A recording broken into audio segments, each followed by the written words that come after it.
जैसे जैसे हम स्वच्छंद चारणी वृत्तियों को शास्त्र सद्गुरुदेव की आज्ञा में तत्पर रखेंगे, वैसे वैसे शांति प्राप्त होती जाएगी।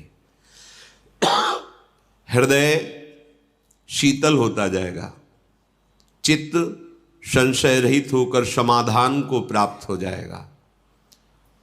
ये मन, ये इंद्रियां निगम अनुशासन और गुरु अनुशासन में रहना पसंद नहीं करती, इसीलिए दुर्गति, बंधन, अपयश, नाना प्रकार की हृदय जलाने वाली चेष्टाएं ये चलती रहती है।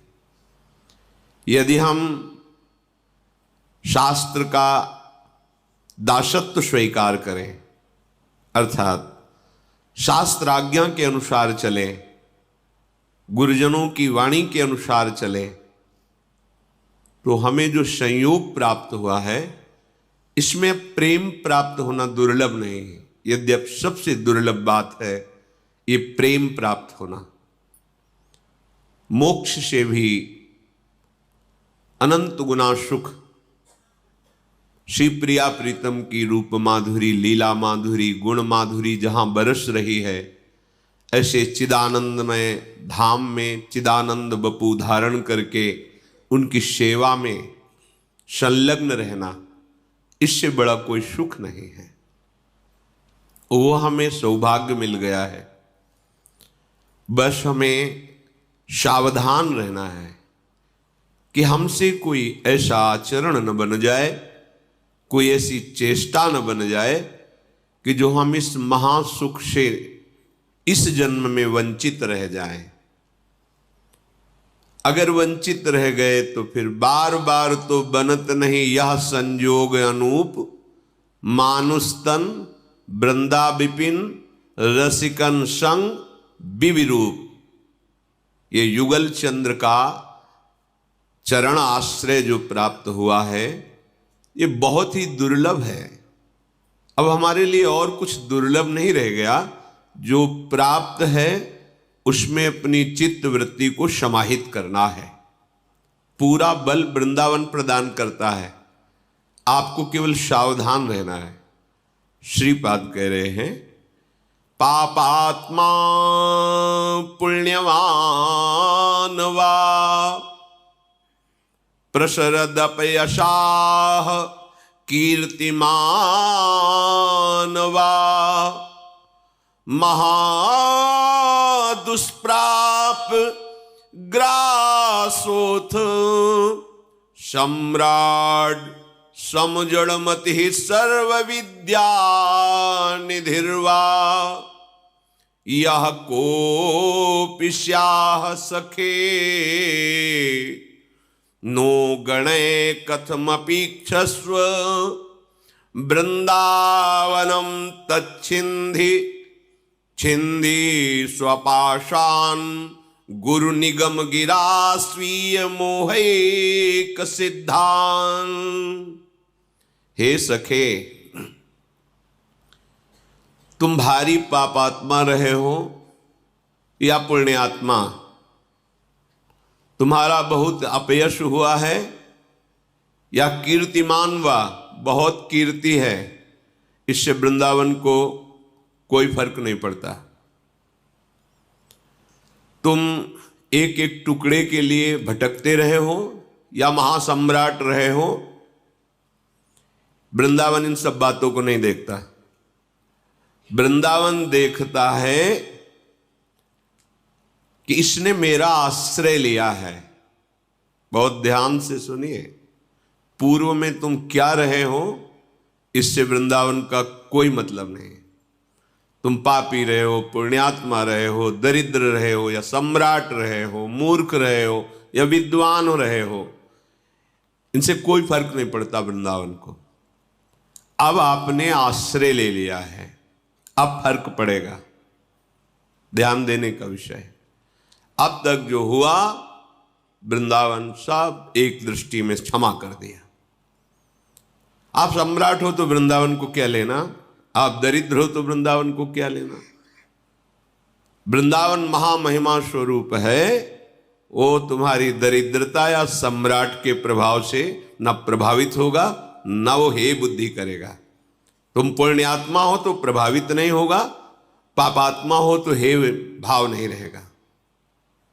जड़ बुद्धि हो या बहुत विद्वान हो, कोई फर्क नहीं पड़ता। अब आपको श्रीधाम वृंदावन का आश्रय मिल गया है, श्रीधाम वृंदावन का दर्शन मिल गया है। कथमपीक्षस्व वृंदावनम, न गणे, गिनता नहीं वृंदावन इन सब बातों को। वृंदावन का दर्शन मिला तो छिंद छिंद स्वपाषाण, काट दे अपने बंधनों को काट दे।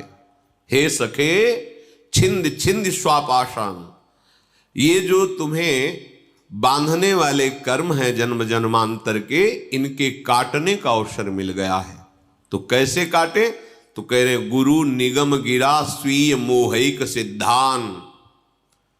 अब अज्ञान की बात मत मानो, गुरुदेव की बात मानो, निगम गिरा वेद की बात मानो, शास्त्र की बात मानो, श्रीधाम वृंदावन का आश्रय और सेवन करो तो तुम्हारे सारे बंधन कट जाएंगे।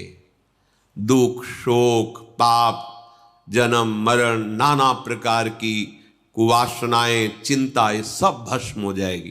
पर स्वपाषाण, आपने ये बंधन स्वीकार किया है, अब छूटेगा। गुरु निगम गिरा, गुरुदेव की वाणी जो शास्त्र सम्मत है उसको स्वीकार करो। स्वीय मोहिक सिद्धान, तुम्हारा मोह ही तुम्हारी सिद्धि में बाधक है। भगवत प्राप्ति में ये देह का मोह, इंद्रियों का दुलार, मन के अनुसार चलना, शरीर संबंधियों का राग, यही मोह का विस्तार है। यही मोह तुम्हारी दिव्यता, दिव्य आनंद में बाधक है। इसके नाश करने में समर्थ है गुरु वचन, शास्त्र वचन, उनको स्वीकार कर। श्रीधाम वृंदावन में आश्रय लेने वाला या वास करने वाला, स्त्री मात्रे मात्र बुद्धि स्थिर चर निखिल प्राणी पूपाश बुद्धि। जितनी भी यहां माताएं बहनें हैं, ये सब हमारी श्री जी की सखियां हैं। भाव देश में देखो, हमारे प्रभु की प्राप्ति में अत्यंत आवश्यक है ये भाव। ये जो आप गंदी दृष्टि से माताओं बहनों की तरफ देखते हैं या किसी पुरुष की तरफ माताएं बहनें देखती हैं, ये आपकी दृष्टि कैसे प्रियालाल को देख पाएगी? खुद गंदगी पैदा कर रहे हो अपनी दृष्टि में और चाहते हो प्रेम मूर्ति श्यामा श्याम के दर्शन, साक्षात्कार। धूल झोंक रहे हो अपनी आंखों में और सूक्ष्म वस्तु देखना चाहते हो। सावधान, स्त्री मात्रे मात्र बुद्धि है। जितनी माताएं बहन हैं सब, इनके प्रति मात्र बुद्धि अर्थात पूज्य बुद्धि होना चाहिए। कई बार सत्संग में कहा है कि वो बहुत ही आसुरी स्वभाव वाला राक्षस होगा जो अपनी माता बहन बेटी के प्रति गंदी दृष्टि रखे। नहीं तो परिवार में सब रहते हैं, कहाँ ऐसी कोई मलिन वृत्ति रहती है। पर जहां हम दूसरा भाव आरोपित करते हैं वही हमारी गंदी वृत्ति हो जाती है। इस गंदी वृत्ति और गंदे भाव को त्याग कर ही तो हम दिव्य वृत्ति और दिव्य भाव प्राप्त करने चले हैं। फिर हम सहयोग क्यों देते हैं इंद्रियों को गंदी दृष्टि देखने का? इनको शासन में क्यों नहीं लेते? अगर आप शासन में नहीं लोगे तो कोई है ऐसा जो आपको शासित कर देगा, ऐसा बांध देगा कि निकल ही नहीं पाओगे, देखने लायक नहीं रहोगे, दृष्टि ही अपहरण कर लेगा वो। बहुत सावधान, बहुत बढ़िया संयोग बनाए, निकल चलो। ज्यादा उद्दंडता करोगे तो समय व्यर्थ जाएगा, बंधन दृढ़ होता जाएगा, अवसर खो जाएगा, हाथ से निकल जाएगा। यहां किसी का कुछ नहीं बिगड़ता। आपका आचरण आपका ही सर्वनाश कर देगा। तुम किसी को नहीं बिगाड़ सकते, तुम्हारे आचरण ही तुम्हें नष्ट कर देंगे। सत्संग का तात्पर्य मनोरंजन नहीं है, सत्संग का तात्पर्य है मन की अशुभ वृत्तियों का नाश करके सत्संग करना। सत है श्यामा श्याम, सत है श्यामा श्याम का नाम, सत है श्री वृंदावन धाम, सत है रसिकों का उपदेश। अगर ये स्वीकार है तो सत्संग है, ये स्वीकार नहीं तो नाटक है, सत्संग नहीं है। फिर जगत नाटक में फंस करके फिर रो। अगर जगत नाटक से मुक्त होना है तो ये सत्संग स्वीकार करो। हमारी वृत्तियां जब जैसा चाहती वैसा मनमानी, किससे छुपा रहे हो? अंतर्यामी परमात्मा तुम्हारे हृदय में बैठा एक एक बात देख रहा है और उसी की प्राप्ति के लिए चले हो और उसी से छल कपट करके उसी को तुम जान रहे हो कि वो तुम्हारी बातें नहीं जान रहा, तो ठीक है, वो तुम्हारी ये बातें नहीं जान रहा तो तुम्हारी सत्वृत्तियां भी वो नहीं जानेगा, कर लो। अगर तुम असत्वृत्ति गंदी बातों को ये समझ रहे हो कि कोई बात नहीं, क्या यहां तो कोई नहीं देख रहा है, तो फिर जो तुम शुभ आचरण कर रहे हो वो भी फलीभूत नहीं होंगे। फिर पुकारोगे कि अरे हमने क्या बिगाड़ा, भगवान का ऐसा कर दिया, क्योंकि तुमने मान लिया ना, ये यथा माम प्रपद्यन्ते तास तथैव भजाम्य हम।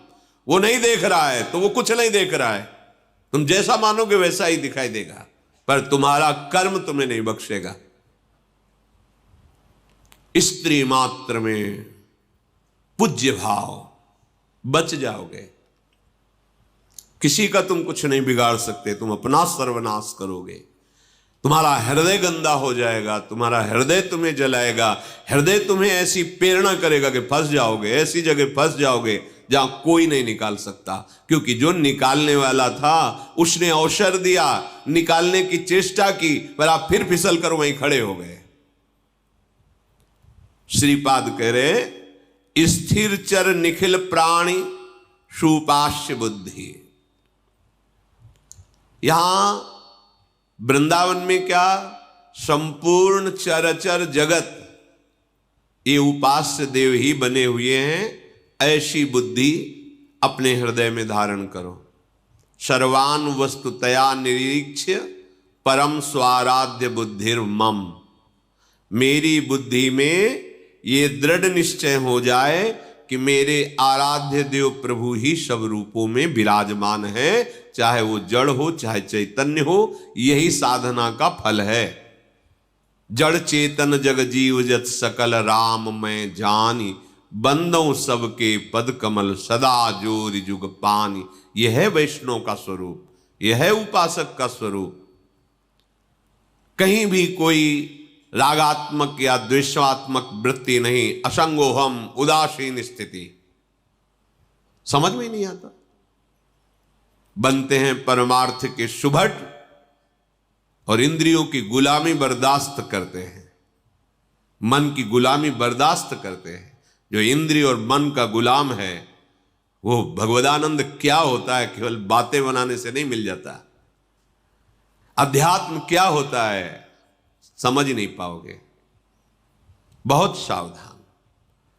संपूर्ण चराचर में भगवत बुद्धि। जब उपासक पर कृपा होती है, निरंतर नाम जप, मंत्र जप, वाणी गायन, एकांत सेवन, अपने आराध्य देव की सेवा में तन्मयता, तो झलकने लगते हैं कृपा करके युगल सरकार। फिर तो जैसे सावन में कोई अंधा हो जाए तो सावन का जो प्रकृति का स्वरूप हरा भरा, उसको 12 महीना हरा भरा नजर आता, क्योंकि नजर ही नहीं रह गई। हरे भरे को देखकर अंधा हो गया, अब उसको जीवन भर हरा भरा ही समझ में आएगा। ऐसे ही जड़ चैतन्य कछु नहीं दीखत, जित दीखत तित श्याम खड़े। बिहुल बिकल संभार न तन की, घूमत नयना रूप भरे। करनी अकरनी दो विधि भूले, विधि निषेध सब रहे धरे। नरहरिदास ते भय बावरे, जे यह प्रेम प्रवाह परे। ऐसे महासुख के लिए तुम्हें चयन किया है प्रभु ने, अवसर दिया है प्रभु ने, चूको मत। संपूर्ण माताओं बहनों में पूज्य बुद्धि, चरणों के दर्शन से ही हमारी दृष्टि पवित्र होगी।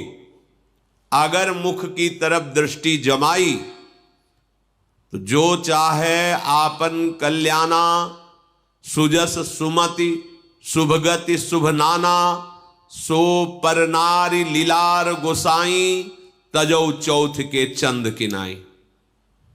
अगर माताओं बहनों की तरफ गंदी दृष्टि से देखोगे तो मति गति ऐश्वर्य वैभव सब नष्ट हो जाएगा।